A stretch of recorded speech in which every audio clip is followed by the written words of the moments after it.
Hello and welcome. The past week witnessed several major decisions on the academic calendar in terms of exams and results. The biggest, of course, was the postponement of the NEET 2020, the JEE Main 2020, the engineering and medical entrance exams to September. This decision came as relief to many students appearing for the eligibility tests. From the reduction in the ICSE syllabus, a redrawing of the academic calendar in both higher and lower education, there have been significant developments in education in the last week.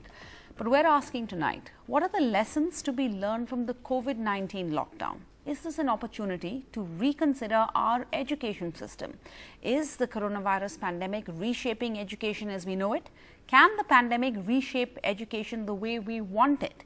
How can we ensure equal access to education for all children as they return to school, if they return to school, as and when in a new post-lockdown normal? Let's start by introducing on the show. We have tonight Meera Isaacs, principal of the Cathedral and John Cannon School, joining us from Mumbai. Thank you, Meera. Also, we'll have two parents joining us of ICSE students. But Meera, you know, this ICSE decision, the board says that in order to make up for the loss in instruction hours during the current session due to the pandemic, they're cutting the syllabus by 25%. And I can imagine that students are overjoyed, but as an educator, what is your response to this move? How do you see a syllabus reduction? And I understand we're living through a pandemic, but at a time when the UN Millennium Goals, for example, talk about learning in order to learn. Sarah, as I mean, as you said, we are going through very, very difficult and trying times. And fortunately for us as a school, we began online teaching from the 16th of March. And so, you know, we had a sort of an advantage because many other schools opened up only in June. And so there is a huge gap that some schools just haven't been able to cover the amount of syllabus that we have done. And I do agree that I'm not one to say that there should be these gaps in the syllabus because it will leave the children at a disadvantage, in my opinion. But at the same time, one has to cater for across the country. And not just across the country, but also in other countries where there is the ISC and the ICSE. So you believe that teaching subjects online to senior students, whether it's mathematics, chemistry, etc., will equip them to take a board exam next year? You think is there a difference between online teaching and the physical experience of being in a classroom? Definitely, there will be a difference. There's no question about it, because I honestly feel that in a school situation, there is face-to-face teaching. The child can ask whatever it wants. But thank God, Zoom has come to our rescue to a very large extent. But it is certainly not the most satisfactory of ways in which we should teach children. There's absolutely no question about that. Okay. But this is the best of a bad situation. We will, of course, bring in the whole point of digital education and what does this mean for the millions of children who don't have access to computers, the internet, etc. I want to touch on that, but first let's get in Arvind Tiwari. He is a... All right, we'll try and get Arvind, but we have Purvi Chawla, Dr. Purvi Chawla. She's the parent of a class 10 ICSE student. Dr. Chawla, your reaction to the ICSE saying that they're going to be cutting the syllabus by 25%. What about, they also say that you know, they're going to retain the core concepts. Does that reassure you? Because, you know, it's coming in a year where formal learning within the four walls of a classroom have been disrupted severely. Hi, good evening. And thanks for having us here. You've really entrusted a lot of responsibility on us for representing parents. I'd just like to say that first of all, this is 2020, the year of COVID-19 pandemic, and we can never forget that. So everything is absolutely far from normal or perfect. But measures are being taken at all levels to ensure the safety of lives and also means of coping. So education by far is not really suffering due to online learning, especially in towns and cities that have internet access and possession of devices to access you know, the lectures and stuff that's being delivered. So from that point of view, I'm okay. But boards are adapting to modifying the syllabi, and I'm quite relieved with that decision also. I also think that none of these standards are absolutely critical steps to further professional or other courses. So I think it's okay, because we have to make some compromise. A lot of courses can be done even later. Once this whole pandemic settles, I think we can have a few modified courses within the system to make up for the loss of 25% of syllabi not being covered this time. And Dr. So I Chawla, think we have to modify. What was your child's reaction? Children are obviously thrilled, and they are protected right now by their parents, teachers, everybody, because nobody wants them to step out. So everybody is just giving in to whatever they need or for their comfort and just means of surviving at home. And they are thrilled with this. I think, but let's see. I mean, we're dealing with adolescents and teenagers largely, and they do not have that foresight of what happens if I don't cover this kind of syllabus now. Will I be able to, pursue higher education without this, or will I be able to score perfectly in my entrance exam? So they have that limited capacity. We are living through a pandemic, so we have to put everything in that perspective. All right. Arvind Tiwari also joins us now. Arvind, Arvind has been in the news. He filed that petition challenging the board's decision to hold exams as the number of COVID-19 cases are still on the rise, especially in Maharashtra. And Arvind, this is important also because yesterday we saw those 32 students who were to sit for the Class 10 state board exams in Karnataka, along with lakhs of other students. They have now tested positive for the coronavirus. But as a parent of an ICSE student tonight, I want to ask you your response to the board saying that the syllabus is going to be cut, because are you worried?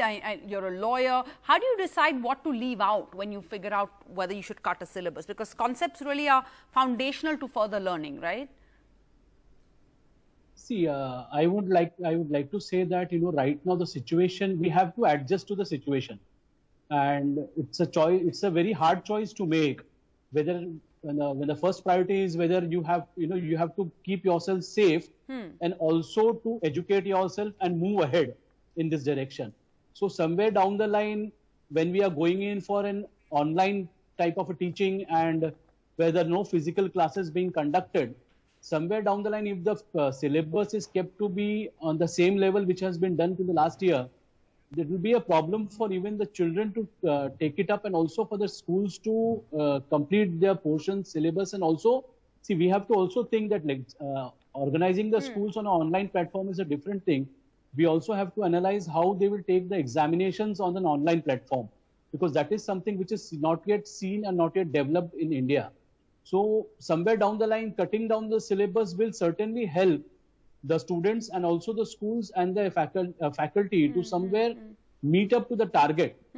Yeah, I do understand the concern that Dr. Chawla, Arvind Tiwari, when you all say, would you be okay with calling this a gap year for your kids? Dr. Chawla, you said, it's really not that relevant, doesn't affect your future so much, because a state like Orissa, I think, has just said that across the institutions, they should just consider this as a year that doesn't count.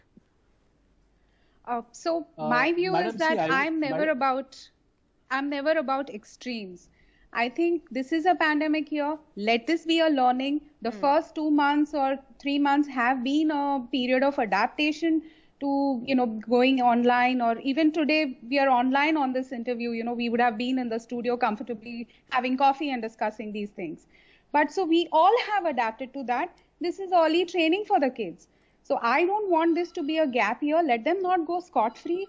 We have to keep them intellectually engaged. So I don't want that pressure of exams or that, inundate them with that much of information or have so many exams and, the pressure of board exams. However, I absolutely believe in keeping them intellectually engaged, on track with some discipline, so that things don't go haywire. We don't want to deal with the after effects like that. And I think we are now in a comfortable state to say that we have adopted the new normal to quite an extent. Well, you know, this new normal, some of these new adaptations, like you said, not having guests in studio, maybe they will continue even in a post-COVID world. We never know, even for TV. But thank you so much, Arvind Tiwari and Dr. Chawla.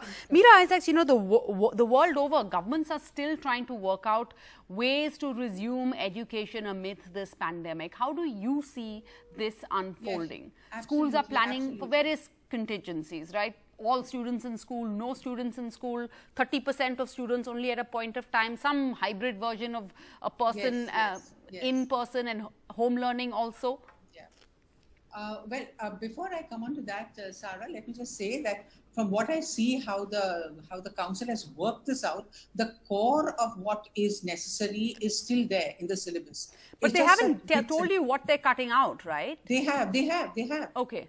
They have. You've got the final syllabus, so yes, you can teach only what is going to be tested on. If there are any more problems, maybe they could cut a little more. My problem is when you're talking about from the 9th to the 12th, you do need laboratory work. Now that is where we're going to have a lot of problems because we can't bring children right now.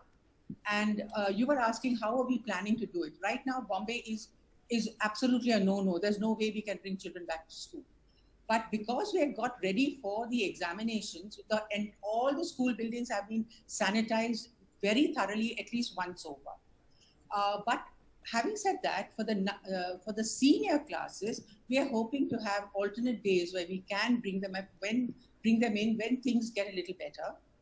And so we'll have half the number of children on one day and half the number on the other, only for the senior classes. Okay. And talking about exams, now that, you know, after a lot of back and forth going to courts, exams have been cancelled, average marks are being calculated with a new formula.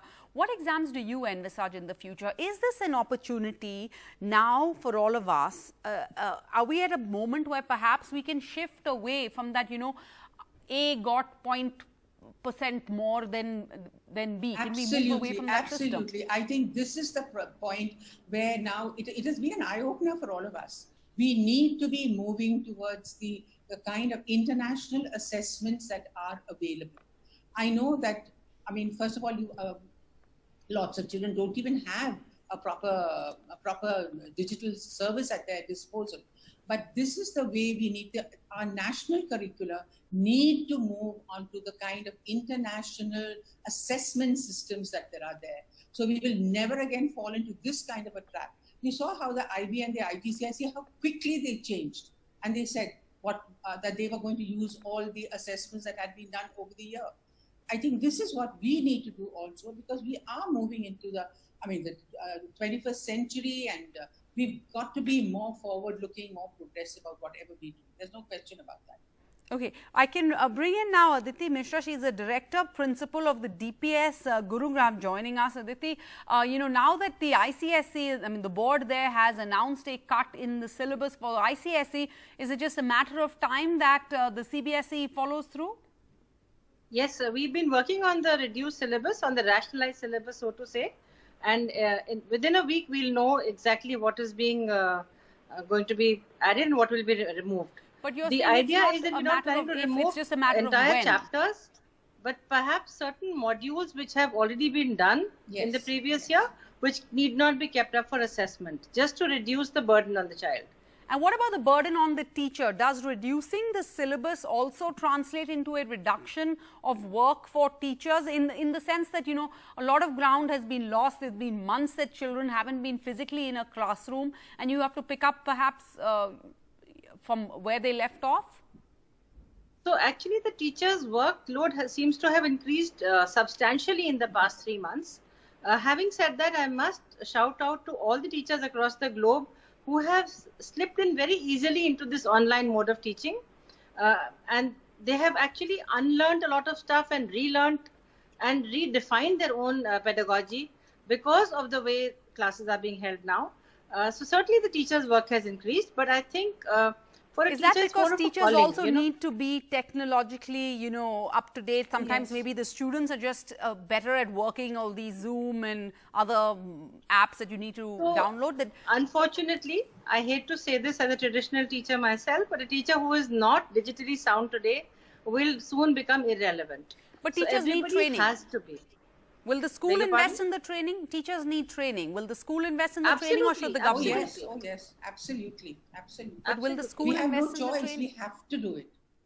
But will So the school when the pandemic when the lockdown started, a lot of us started with the very basic training of just being able to send a Zoom invite and take a class. Yeah. Now, as the classes have progressed and we find that this is going to be an ongoing sort of a situation, then we have had retraining and advanced training, but at the teacher's own pace. We don't want to force anything, because if you force this kind of a training, it may go terribly, terribly wrong. Okay. So teacher has to self-pace herself, like children self-pace themselves. We find no shame in asking a child to help us out, because they are digital natives. They are able to help us out whenever we come across a roadblock. And that is very heartwarming actually for a child and for a teacher.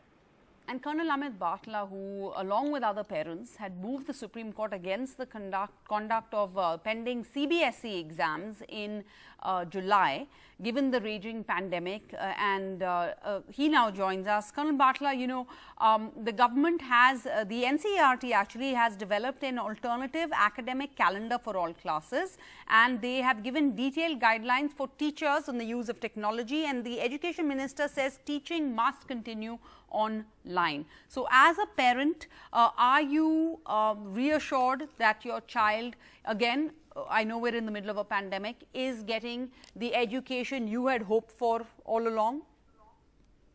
Ma'am, good evening to you.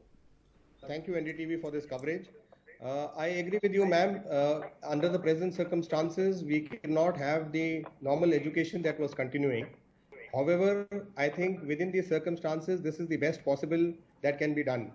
And also, like what ma'am pointed out, I think this is an opportunity to seek new avenues, to look at new teaching methods, and it may be just a blessing in disguise.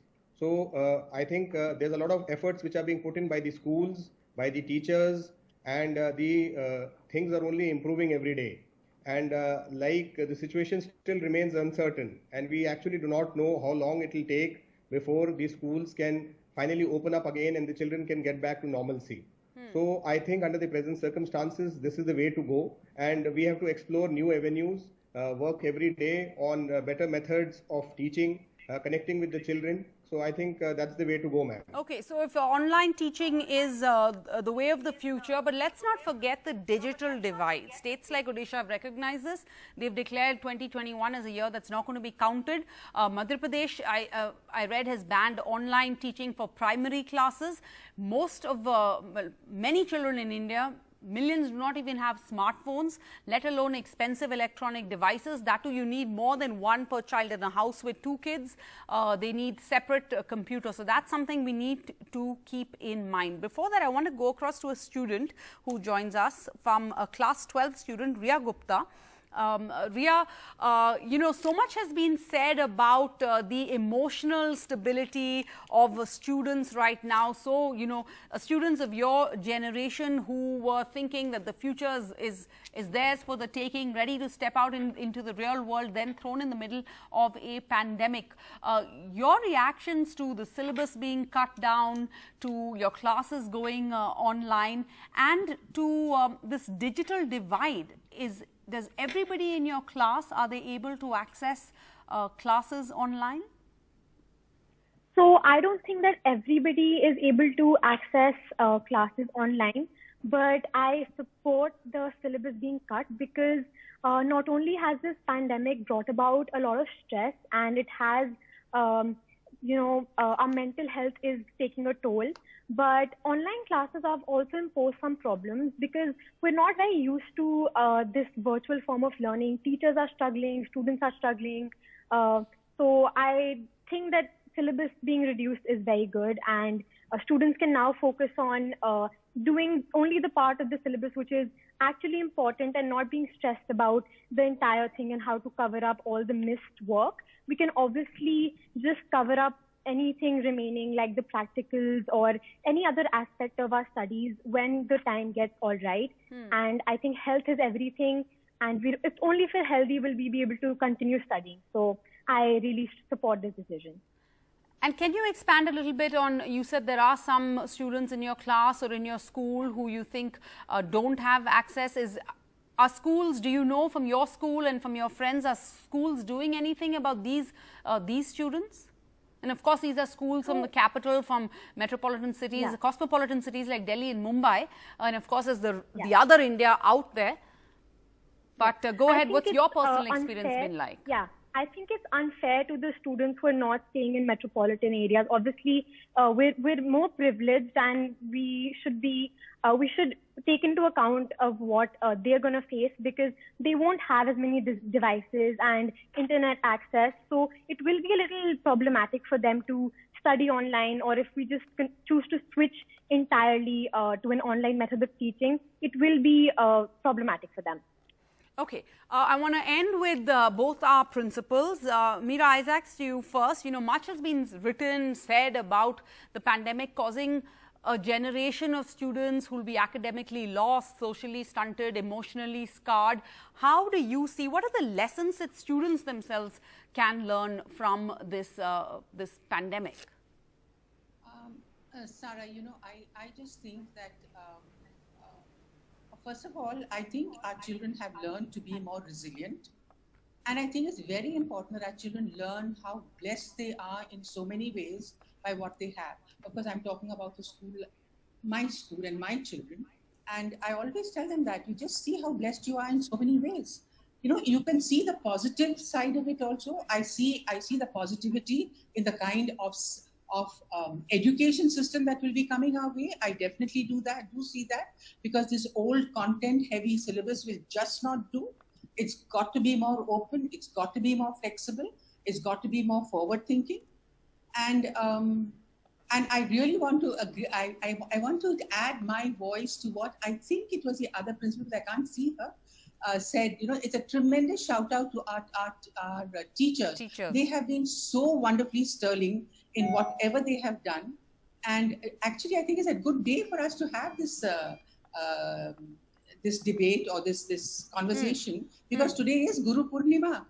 And I think it's wonderful that our teachers have been able to rise to the occasion the way they have. And I think our children too, they have not let us down in any way. I think we need to trust in them and believe in them. And of course, at the same time, we are working on a whole lot of mental health issues, emotional issues, social issues, so that we can send our children back into the world when the pandemic lifts, stronger people, much, much stronger people. Ria, would you agree? Both personally, and what about your class? Are they emerging stronger from this experience, or do you wish it had happened to another batch, not yours? No, I think we've all emerged as very strong, and this has just made us realize that we can't take anything for granted. We have to adapt to situations that are thrown at us, and we have to come out as resilient, and we have to face whatever we have to face whatever comes at us. Dr. Mishra, Principal Ma'am Aditi Mishra, last word to you. What are the main takeaways you think that you would like your students and your teachers to learn from this entire experience? Here I'm addressing, I think, a lot of children and teachers and students as a whole, you know, not just those who are mine or yours or anybody else's. Let us focus on some skills which we could not focus on when there was regular work happening. So things like creative thinking, things like collaboration, things like critical thinking. So you know what we have done in our school? We've involved our alumni back into the classes to come and talk to students in small numbers in case they feel they need someone to talk to, in case they're feeling a little stressed out. There is something called lockdown fatigue which is coming in. So just talking about it helps a lot. We've also got them to, we are talking about the children who are less privileged. I've got all my students of senior classes to make little podcasts for them to send to their parents' mobiles, and they can access these in the evening, in the night, whenever possible, so that the learning gap is reduced as much as possible. So I'm involving the children in everything so that somewhere they're distracted from their immediate problem and they're thinking of the future. So there is a committee of various children dealing with the steps we will take when schools reopen, whenever it may happen. So what will happen to the buses, what would happen to the play field, what is going to happen in your classroom. So the planning has been shared with them, they have to do the planning. So critical thinking, collaboration, creative thinking, everything comes into the forefront. I'm expecting all the children of India to emerge stronger, braver, and as Meera ji said, more resilient than ever before. Well, there are some lessons that can't be taught in a classroom or within the four walls of a classroom, which include the fact that we all need to work together to get through this together. Thank you all for joining us tonight on We the People. Good night.